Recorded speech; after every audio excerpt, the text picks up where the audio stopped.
Without mincing words, I would call the next speaker onto the dais, architect Sheila Sri Prakash from Chennai. Please welcome architect Sheila Sri Prakash. Good evening, friends. I'm very happy to be here with you today and share my thoughts with you. And I thank Shailendra and Sylvia for inviting me here to participate in this seminar. Actually, I have been thinking that today I will share with you what I consider a holistic approach to sustainability, which is pretty much what Ken Yang talked about. But in other words, and at the macro level, which is not the building alone, but in the design of cities and in urbanization, so where the context is more macro. So when we start, I think India, my approach is very India-centric, and we are proud to be part of one of the oldest civilizations. And we all know, we've learnt in history about our old cities and their approaches and how they have been so sustainable, how they have thought of drainage, how they've thought of water and all that, and use of materials which were relevant, which is relevant to the microclimate of the region. So our Mohenjo-daro and Harappa are great examples of this. And today we have Gurgaon. So we have come leaps and bounds, and we do have a lot to do so that we can take care and see that our chaotic lifestyles don't eat us up. So India is an emerging economy, and the growth and the urbanization is so rapid. According to sources, I think by the year 2030, 70% of our population will be living in urban centers. It's really frightening. Today, I think we are around 35 to 40, but we'll be almost doubling this. So how do we cope with this? But having said this, we also have cities like Tata Nagar, which have been built and designed, I think, in the early 1900s, which are still relevant today. And how is it relevant? Here, in this graph, you see that the developed nations, the population, the urbanization is not so rapid. It's rather steady. Whereas in China and India, you have the population growth in urban centers galloping. In China, it's coming down, but India, the trajectory is up. So this is a picture of Tata Nagar. So when Tata Nagar was designed, it was designed very, very location specific. A lot of studies were made on the nearby water bodies. A lot of care was taken to see that the water bodies are retained and they are constantly replenished so that the water is not, we don't have a shortage of water. And this is how it is with a lot of green. And I hear that the percentage of public space to built space is something to the order of 36%. But whereas in our cities today, you take Bombay for example, or the center of Bombay, or Calcutta, or Delhi, I think has to a certain extent been able to have the green belts implemented. But Bangalore, Chennai, we're all developing at the cost of our public spaces. And we all know that our nation is very people intensive. The densities are very high. And what we really need is public space. And as Professor Klaus of the UN Habitat said, he said the value of the private space is enhanced by the quality of the public space. But we do not have public spaces, and the public spaces are getting eaten up for infrastructure, for roads. We are widening our roads for the cars. Our pedestrian walkways are getting converted into roads to accommodate more cars. So where do our people go? This is on one side of our urban centers. On the other side, you have Bombay's Dharavi. The way Dharavi has developed actually is very, very organic. Because I feel that the way people came in, migrants came in, they came in from, all over India to do and follow their own livelihood. And they adapted what was available. They squatted on the lands which were not given to them. And it is a slum which is after 42 years, it is still not been registered, it's not registered as a slum, which means that infrastructure is not available to them. So what do people do? They need infrastructure. It's a thriving industry. The kind of activity, manufacturing and recycling activity that goes inside Dharavi is something phenomenal. I hear that their recycling capabilities or the income generated through recycling per day is 1 crore rupees. So this is what the economic activity is there, and everybody living there are groups of entrepreneurs. But the status of their houses are very pathetic. And I think in India we adapt. We adapt to such an extent that sometimes we are so tolerant to everything around us. So they resort to getting water, they get electricity, and how is it done? It is done by stealing, which is again legitimized. And the houses also, because there is no security of land, they are so fragile, they can get evicted any day. The houses are all made of materials which are so impermanent. They have thatch, they have cloth, they have canvas, they have plastic sheets. But within those homes, they have TVs, they have washing machines, they have what have you. So it is just the quality of the shell that is so impermanent. And in their perspective, it is right, because it is incremental. So we were talking about this. This is a design process that I have evolved for the World Economic Forum, where I feel that the design process is a very iterative process. It's a very inclusive process because it includes so many functions, like Ken Young said, red, blue, green and gray. There are so many other functions which are India-centric. And so these are all to be done, and the designer has to transact, to negotiate at every level, with every layer. And then when we superimpose the layer, there is optimization that happens, there is compromise that happens, but the design solution that evolves is totally inclusive and is also totally equitable to all. So I think these are the most important things in design, that it is equitable to all concerned, whether it is the government, whether it's the people, all kind of people, the different kinds of social stratas living together, because we believe in living together.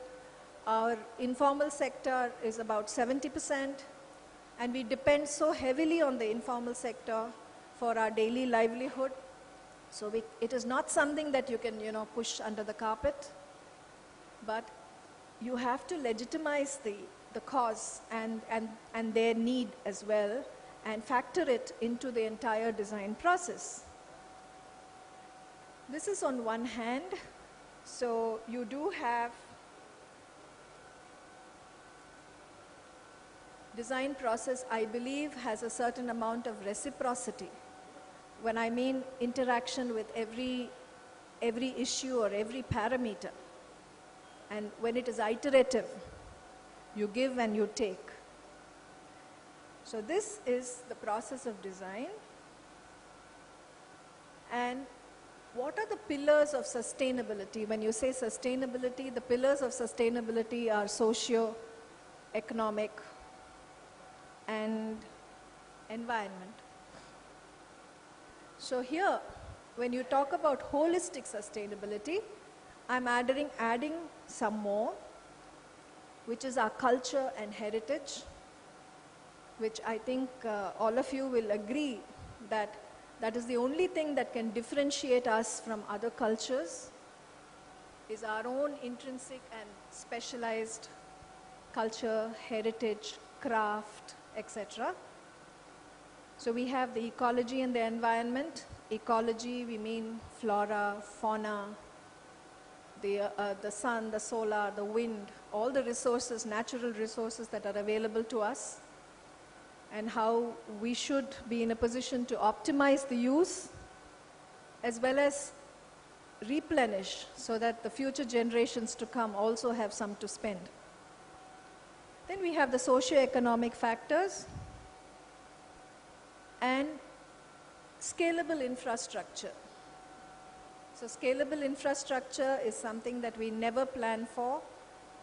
So once it is done, we think it is enough for so many years to come, but that's not the case. We never seem to plan ahead for the future. This is an example in 1987. A concept for an incremental house for the EWS was done for a World Bank model project. When you look at the lifestyles of people living in these kinds of houses, what is prime and what is most important to them is a roof over their head. And so along with the sites and services scheme, which gave a plumbing connection or a drainage connection to the site, it was suggested that we give a portal, a roof portal, over which can be erected in 2 days, because most of the people occupying these are all laborers and are quite proficient in erecting these kinds of structures. So on day one, they can have a tarpaulin or a fabric or thatch and have a roof over your head. And slowly, the walls can come up to whatever height you wanted. So, and according to the purse of the person using the space, you slowly value add to the house. We should also keep it in mind that the space is a constraint, and the day use and the night use is very different of the same space. So this amount of flexibility has to be built into the design. Today in many forums, when we are asked about affordable housing, people talk about 300 square feet, 1 BHK with a toilet. But is that what a person really living in these houses needs? A certain in-depth study will show that adaptive spaces are more important, flexi spaces are more important than defining the spaces as a bedroom or a living room or a kitchen or a toilet. And attached toilets, I don't think are very Indian.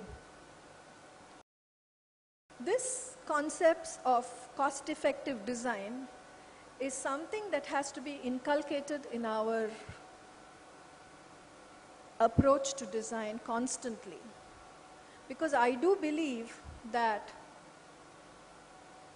why I call it cost-effective design is also because low-cost design has a different connotation in India. When you say low-cost design, it means poor finish, poor quality of space. But that need not be so. So depending on the location, depending on the materials available, depending on the microclimates, if a design is made, then these sensitivities come out as a cost-effective approach. These are some of the examples of the low-cost buildings that we have done in the past. And I think they are wonderful spaces for people to live in. Here I'll share with you a small experience that I had. This project won us an award, an international award for school design, for rural school design. And the approach was that a rural school design is not the same as an urban school design or a city school design. So I had this class of 11 and 12 helping us to innovate their school design. And this was a very, very collaborative effort. And it was such a wonderful effort that I recall one of the students called Tambi he was a mason's son. And he actually helped in trying to, put the bricks and trying to get the structure up. The bricks were sun-dried at site. They were locally available bricks. And the form evolved. And the joy that these boys had when they saw the form evolving was phenomenal. And today, he has taken up, he's studying to become a civil engineer. So, why I'm telling you this is because when you involve the end user in the design process, you kind of spark off some kind of a interest and creativity in their minds, which can help in shaping their future. So, socially relevant, our families, we have always known families to be joint families. It's fast moving out of this because we find that nuclear families and smaller spaces in urban centers are dictating us to forget the older generation. The older generation is starting to get retirement homes and they're going to live alone, feel segregated, feel unwanted. The children are not going to know how to respect the grandparents, and the grandparents are going to be deprived of the joy of caring for their grandchildren, while the working couple goes around looking for places and creches to leave their child. It's very ironical, isn't it? But this is what is happening. This is what I mean by India-centric. And when we talk about the haves and the have-nots, if you look at it, all of us sitting here today, I'm sure, will be very attached to a deprived family who might be your driver, your maid, or somebody in your life. And if we all take it on us to empower these people, this family, deprived family, and bring them up, then this is what we've been doing all the time. I remember in my grandma's house, and I'm sure it is true to all your homes, you would always have a family living, and that family used to be so close that, you never used to treat them like a servant. The word servant was never said. So once you begin to feel for the have-nots or for the lesser fortunate people, I am sure that this chasm that is getting created by having slum development on one side and the rich and famous on the other will come down, And the social implications and the problems that come with it, like crime and hate, will slowly go down. There is this space, the picture here is, as architects, we should be constantly sensitive to what is required by a human being physically and psychologically. So here, when apartments came up, a concept of a bungalow apartment was started, where people were reticent to go from their bungalow into an apartment. An apartment is always anonymous.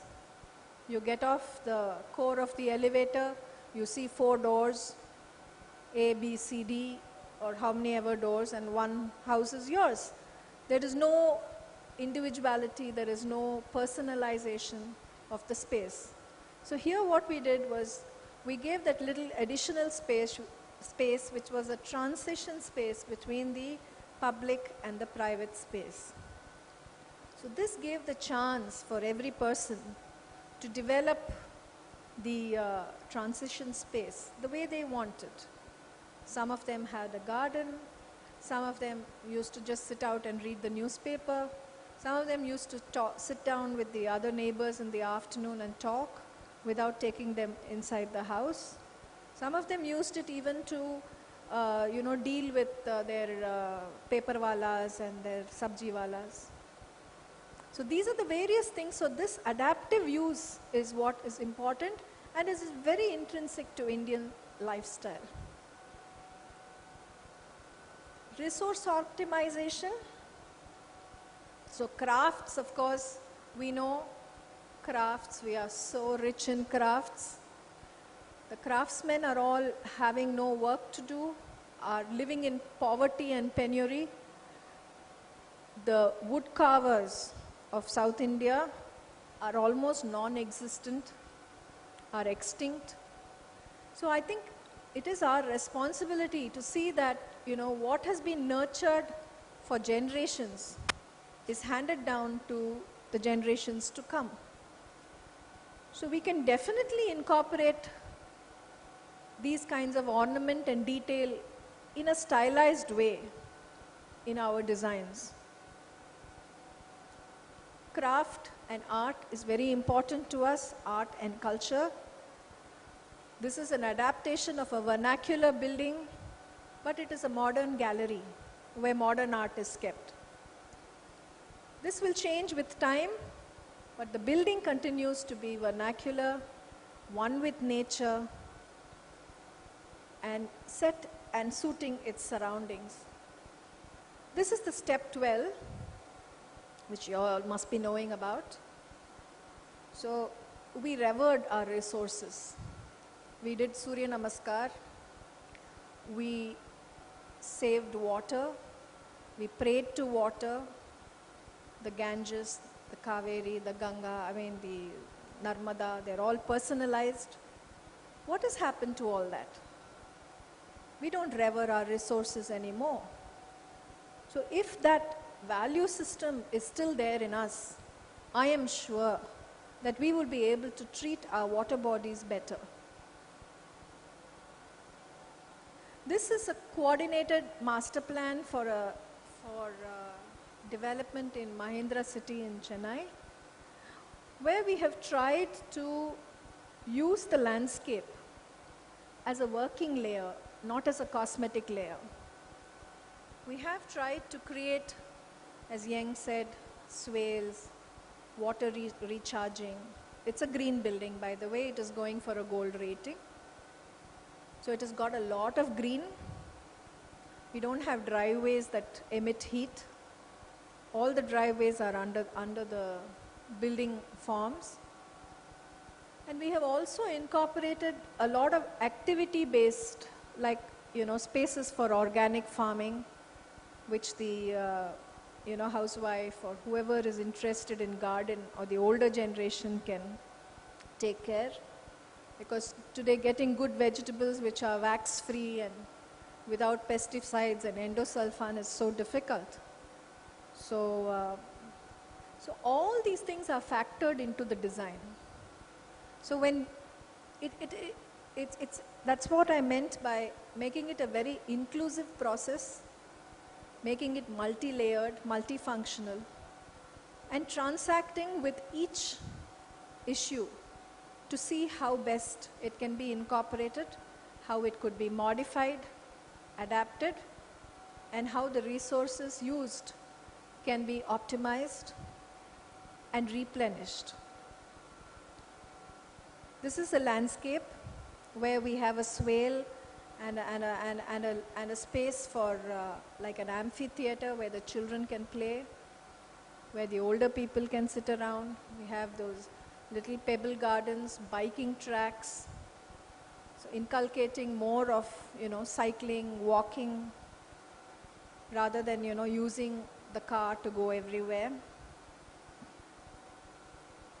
So when it comes to urbanization and when it comes to cities, apart from all this, as I was saying, the three pillars are socio-economic and environment.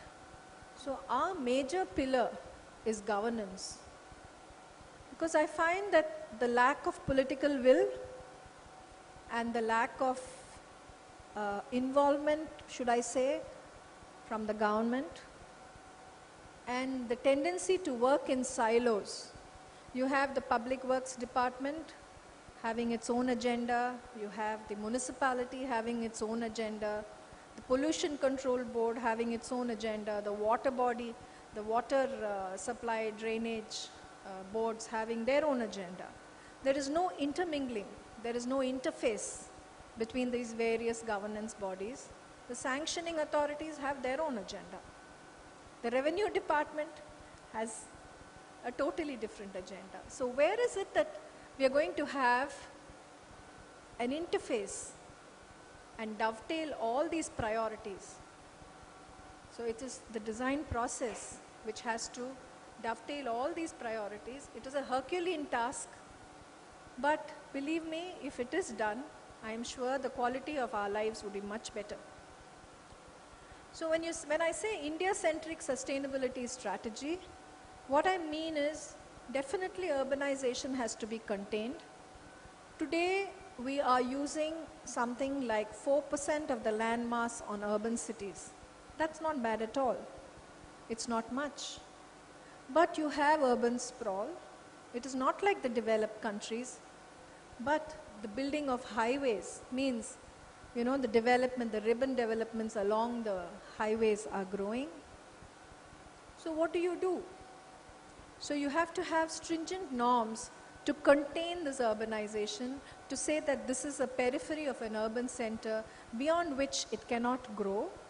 But you can have another node which has its own work opportunities, livelihood opportunities, schools, healthcare, etc., which comes up in another location. And these two can get connected. This is the concept of the new town. It is nothing new.